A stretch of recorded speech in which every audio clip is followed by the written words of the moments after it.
Hey y'all, welcome to the Hot Rod Dad channel. Glad you came, and I hope you stay. Today I'm headed out to the shop. I'm going to work on the BLT a little bit, so I thought I'd give you a little update on the front suspension and how I set up the quarter elliptic springs and split wishbones. So if you find this video useful, if you just want to follow along with the build or my other hot rod shenanigans, I'd appreciate it if you hit the big thumbs up, like, and subscribe. Please and thank you, etc., etc. And now on to today's video. Y'all stay tuned. Working on my mobile workbench right here, aka the bed of Oscar. I'm getting started on the front springs of the BLT. I've already cleaned these up. What I've done here is chopped a 20-inch section out of a pair of 53 to 56 Ford F100 front springs. I've already drilled my pilot holes in this one for the bolts that will anchor these to the bracket. And those are just pilot holes. I will enlarge those to accommodate a 5/16 inch bolt. Like I said, I've already cleaned these up and beveled the edges of the springs right there. And that, if you got an old car with original springs on it, that more than anything will help your ride quality using these old original springs. So I've got to clean these up yet, and I'm just using a wire brush on my grinder. And for that operation, I'm going to take these outside because this flaky rust right here really gets airborne, and it will make a whole cloud of rust dust. So I'm going to take that outside where I've got some good ventilation, get those cleaned up. These are the original shackles from the F100, and those are really cool looking. They just look like a larger version of a Model A type of a shackle. So a Model A is 1.5 inches center to center. These are 2.5 inches, so I may be able to incorporate those on the rear of the BLT because I'm going to have to raise it up some to fine-tune the ride height. So I may be able to incorporate these. The holes, the through holes on these are 5/8 of an inch. But what I think I can do is machine a plug to press in there and TIG weld around the edge. And then I can re-drill the hole to the smaller 1/2 inch hole that will be required for the Model A studs that I'm going to take out of the Model A shackles. I can just press those in there and use the Model A bushings, I think. So got to clean these up yet. So they were pretty grungy, but those are really cool looking, and I love to use original parts whenever I can. It seems to kind of give the car a little more authenticity. So hope to be able to incorporate those. I'm going to get these outside, get those cleaned up, and then we'll go from there.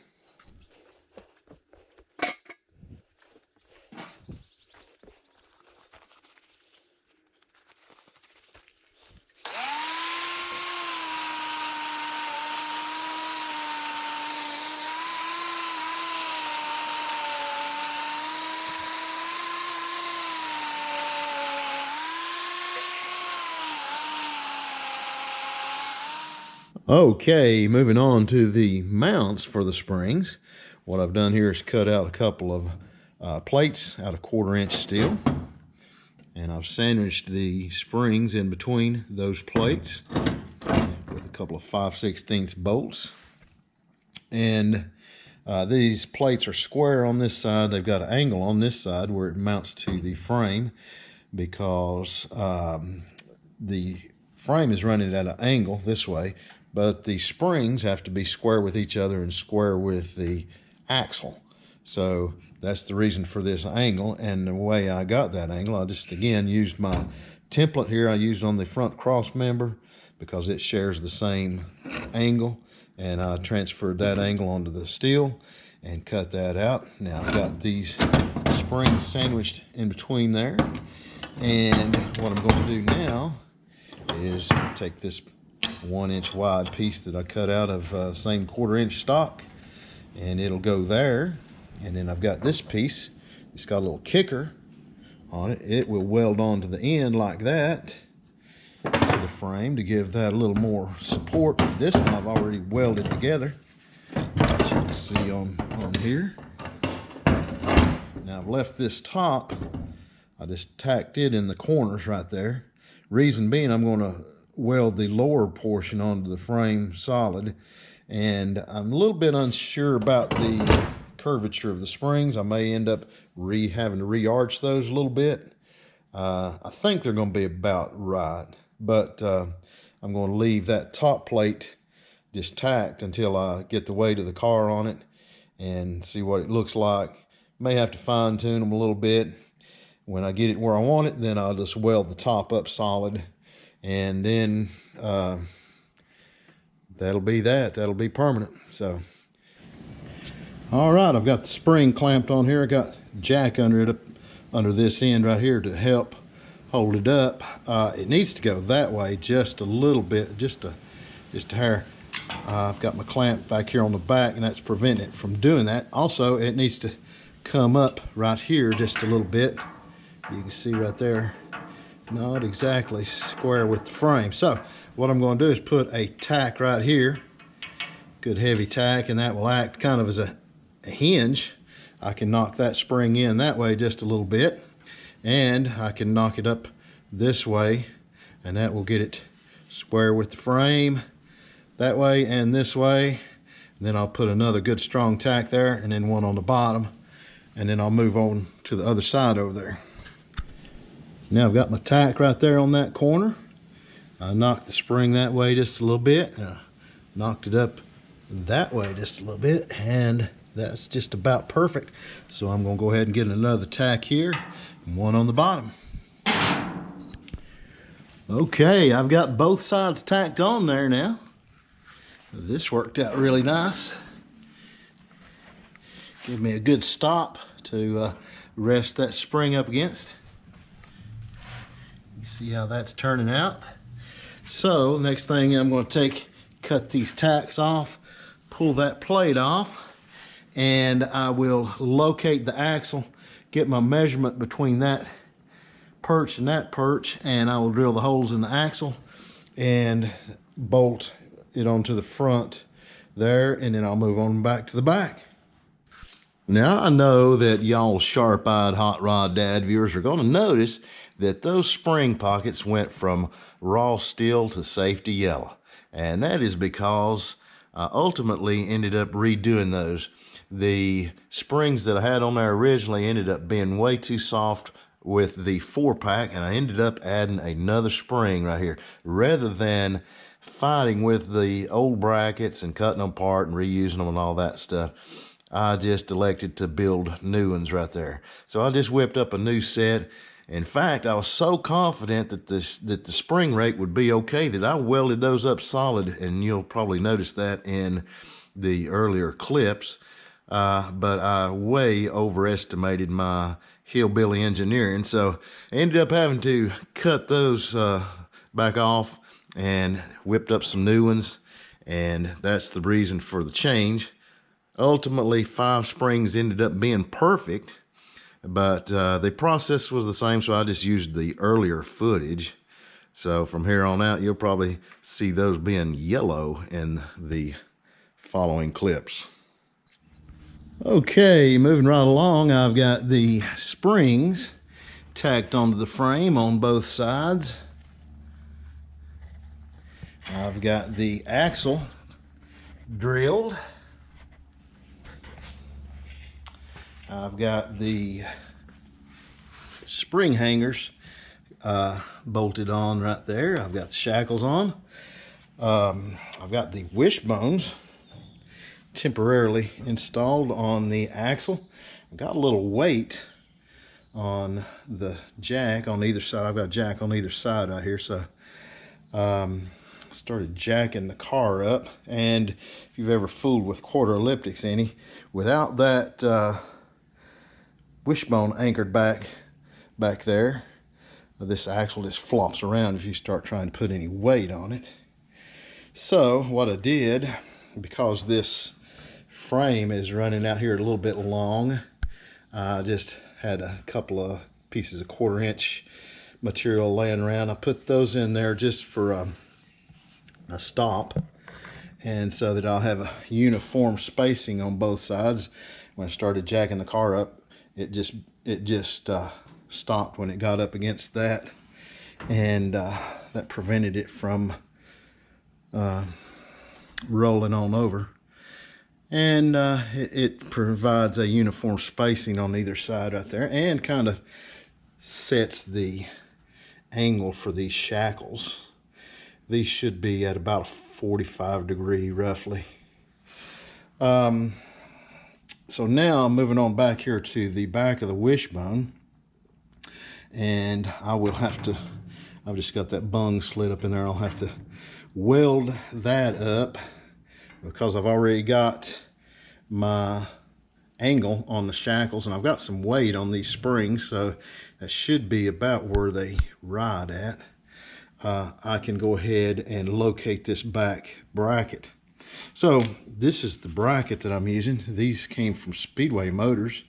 You can see that these are designed to mount on the bottom of the frame, and these are kind of made for Model A's and 32 Fords, you know, early Fords, with a traditional chassis with the buggy spring in the front with the frame that goes over the spring. In my application, it's a little bit different, so I'm going to need all of that bracket. First intended to, you know, cut these off down here low. I don't really know exactly where I'd be cutting it off at, so I elected to take and cut these angle pieces off so that I can clamp that right to the side of the frame, and that will allow me to play around with the angle on the front here and set the caster eventually. I can't set the caster right now and weld these on solid because all the weight has to be on the car. It needs to be stanched the way that it's going to be as a finished product. And at that point, this axle should have about 7 to 9 degrees caster on it, meaning the axle will be leaned back like that. And that is for tracking, so that the vehicle tracks good. And caster is what allows you to drive down the interstate and your wheels stay centered and not flopping around from side to side. So I can't set the caster until I get all of that done. So for right now, I'm just going to clamp those brackets on the back, and that probably will be the way that it stays until I am ready to weld those on permanently. I first intended to cut those off and weld them to the bottom of the frame, but I'm kind of digging this. It kind of looks pretty cool. I could allow plenty of area to weld around there. So I may leave them on the side like that.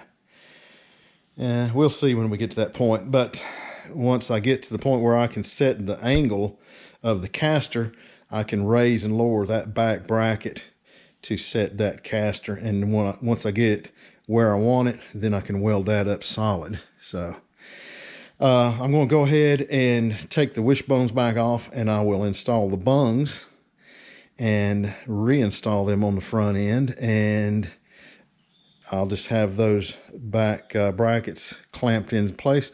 May throw a couple of 2 or 3 tacks on it just to hold it in place. Then I should be able to put all the weight on the vehicle. I'll knock those spacers back out on the front, and I should be able to put the weight on the vehicle and roll it around, and you know, just make it a whole lot easier to move around. I may even roll it outside and just get a look at it. So now I'm moving on to the wishbones. I've got this one back off of the car. For comparison, here is an original Model A wishbone, unsplit, and you can see why they're called wishbones. They attach to the axle on either side right there, and they had this yoke in the middle that attached to the frame. It's been a traditional standard among hot rodders to cut these and split the wishbones per se, move these mounts to the outside of the frame to make more room for bigger and more modern engines. So you can see right here is where it was, the wishbones were originally welded to the yoke from the factory. What you want to do is just cut right in front of that weld right there. And there's always a little bit of slag and stuff on the inside of them. You have to take a file or something, clean that out on the inside.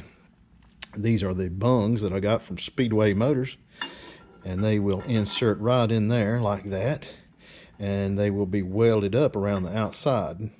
Now, if you want a good, nice, clean weld, if you get that good and square on that wishbone, on that cut, you can fuse weld that with a TIG welder.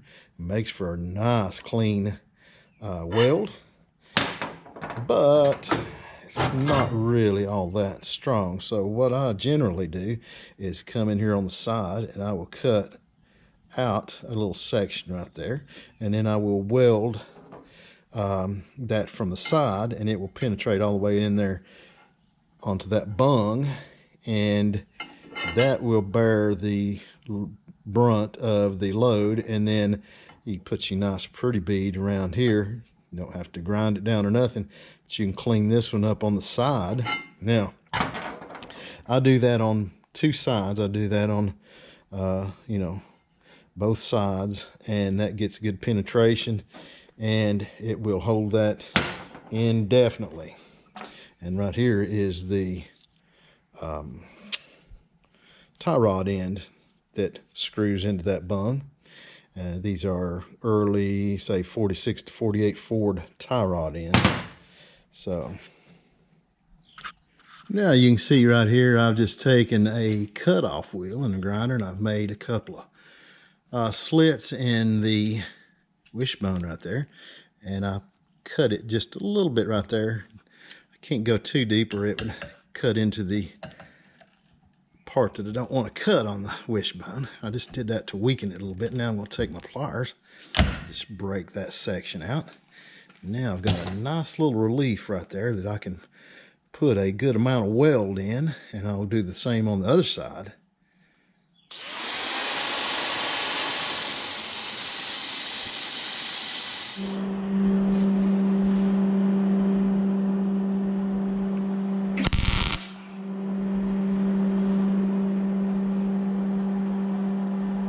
Make sure all that's flush around there. Looks good. Now I can go ahead and weld that up. Now you can see I've got one weld right here on that side. I'll put another right here on this side, and then I will lay a bead right in between the two right there. Then I will grind that all down, use a flapper disc on it, get it all cleaned up nice, and then I'll go around the outside with a TIG welder, and that will be all nice and neat. Now you can see what that looks like. That all welded up. You can see just how much heat I put into that. So considerable. You can see the discoloration right there. So what you want to do is make sure that the threads are good right there. And if you find any tight spots right there, you'll want to chase those threads with a tap right there, clean them up. But I'm going to get started cleaning those welds up right now. And I'll flip this over on the other side. You can see I've already started cleaning the other side up. And that's cleaning up pretty nice. Got a little bit of a low spot right there and a little bit right there.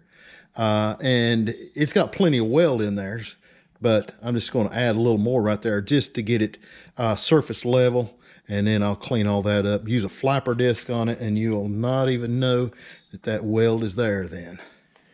So now I've got the wishbone split. I got the bungs welded into the backs of the wishbones right here, and I've got this plate tacked on to the frame. I allowed a few threads right there on that tie rod end, just for adjustment back and forth, Before I mounted the Wishbones on there, I measured them, laid them out side by side, and got them exactly the same length, so they'll be the same side to side.